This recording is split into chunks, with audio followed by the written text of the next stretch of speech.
let me bring into this conversation Professor David Paton, who is a Professor of Industrial Economics at Nottingham University and the Economist for Free Trade.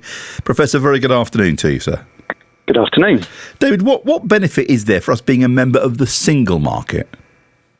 Well, the single market is intended to make trade easier between countries, but it does have the disadvantage that you're forced to apply all the rules of the single market, not just on the goods you export to the EU, which you'll have to do after Brexit, but also on everything you do within the country. So it affects more businesses than perhaps we might like it to. So leaving the EU will give us some potential to devise the rules and regulations for the benefit of our industry rather than just back on the continent. Our previous speaker mentioned he may have been fatigued by Brexit. I think we're all a little bit fatigued by Brexit.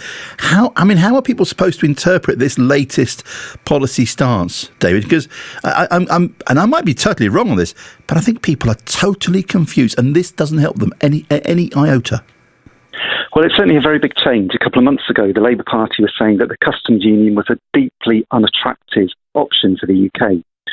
And probably for good reason. The previous speaker suggested the customs union was needed to stop checks at borders for goods. It's not quite the case, because if we're not in the single market, goods will still potentially need to be checked at borders. You look at the case of Turkey, which is not in the single market but in the customs union, they still have border checks for trade. So this is really nothing to do with the Irish border question, which will probably be solved in other ways.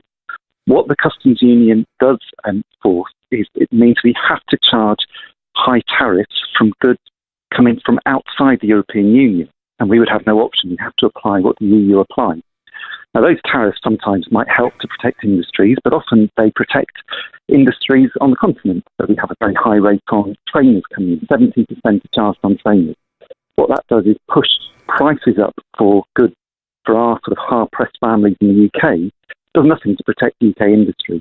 Now, leaving the customs union gives us the ability to sort of decide what we want to do in our interest. Do we want that same tariff?